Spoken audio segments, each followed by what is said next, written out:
E se você parar de ejacular, ficar longos períodos sem ter ejaculação alguma, será que aumenta a sua chance de ter câncer de próstata? Será que aumenta a sua chance de ter algum distúrbio sexual? Para onde vai esse esperma todo represado no seu corpo? É isso que eu vou responder aqui nesse vídeo. Peço a você para ficar até o final, porque até o final eu vou dar informações valiosas para a sua saúde sexual.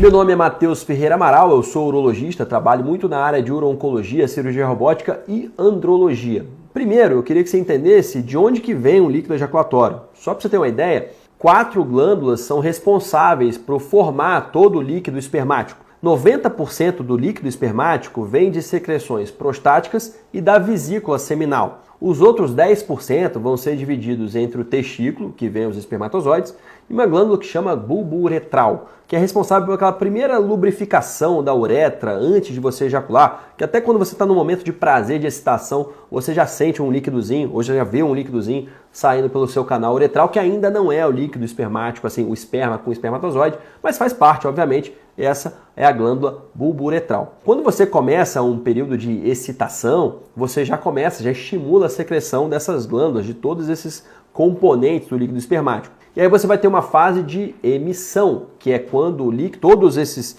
componentes se juntam na uretra posterior, e depois você tem uma fase de expulsão, que é quando você, de fato, contrai toda a musculatura pélvica e expulsa o líquido espermático. Mas me diz uma coisa, você já teve a experiência de ter um período de excitação, mas não ejacular? Você provavelmente ficou com um pouco de dor testicular, dor aqui no pé da barriga, aquela dor incômoda pra caramba, e que muitas vezes você só conseguiu aliviar aquilo depois que você ejacula de fato, seja com uma masturbação ou seja com uma relação sexual em si. Mas você só aliviou aquilo depois que você ejaculou. Mas se você não puder ejacular, seja porque você, eventualmente um padre, por exemplo, que não pode ejacular, seja por motivos religiosos em que você está se resguardando para sua esposa, ou você não pode se masturbar, por qualquer que seja o seu motivo. Aliás, se você não pode, escreva aqui nos comentários o seu hábito em relação a isso. Digamos que você não pode ejacular. Primeiro, para onde que vai todo esse esperma? Bom, pessoal, você pode ter dor, e essa dor acontece por uma distensão da próstata, da vesícula seminal. Esses órgãos ficam distendidos, cheios de esperma. Você começa a ter dor, essa sensação esquisita que só alivia depois que você expulsa aquilo ali.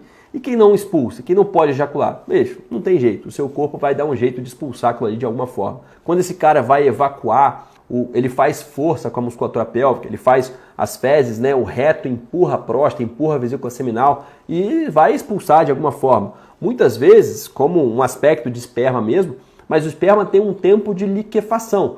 30, 40 minutos, o esperma vai atingindo um estado mais líquido. Então, na hora de evacuar, pode sair um líquido, ou ele pode urinar, né, junto com a evacuação, muito comum, e sai aquele líquido, ele nem percebe. Ou aquele paciente que vai fazer força para urinar depois, faz força com a musculatura pélvica e sai aquele ejaculado que estava preso ali. Ou então através de uma chamada poluição noturna, em que você ejacula à noite no sono, sem perceber muito, através de sonhos eróticos e tudo mais. Não tem jeito, o corpo vai expulsar aquilo por você. Em relação a câncer de próstata, existem vários trabalhos, inclusive eu tenho um vídeo aqui no canal que eu falo, do mais recente, que ejacular com mais frequência te protegeria para câncer de próstata. Não é um nem dois, são vários, e ao longo dos anos isso foi publicado várias vezes. Os trabalhos não são muito robustos, né? Tanto que não existe nenhuma recomendação de nenhuma sociedade de urologia, né? Seja brasileira, americana ou europeia, estão falando, não, ejacule mais tantas vezes por mês que você não vai ter câncer de próstata. Se isso fosse de fato real e robusto, obviamente que já haveria essa recomendação, mas não existe.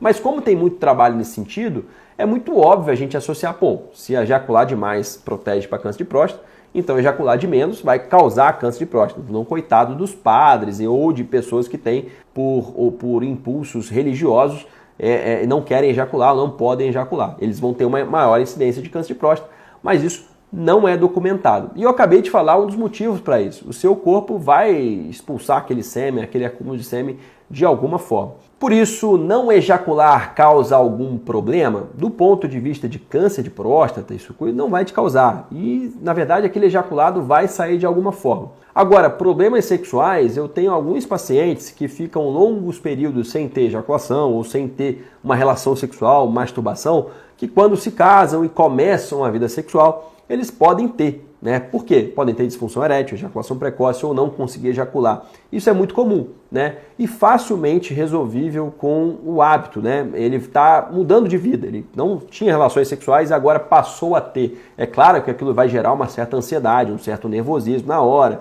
uma idealização daquele momento. Então imagina que você se resguardou por anos, casou, meses, casou e agora você vai começar a vida sexual com a sua esposa, né? Você não começou antes. É claro que isso vai causar ansiedade, idealização daquele momento e gerar alguns distúrbios que na grande maioria das vezes vão ser contornados com o tempo, maturidade e experiência. Se você se interessa por isso, por saúde sexual masculina, eu tenho um curso sobre isso, link na descrição ou no QR Code na tela e venha ser meu aluno. Eu vou deixar aqui um link do vídeo que eu falo justamente o contrário. O que acontece se você ejacular todos os dias ou mais de 20 vezes por mês? Link na descrição, não deixe de ver para complementar essa informação e até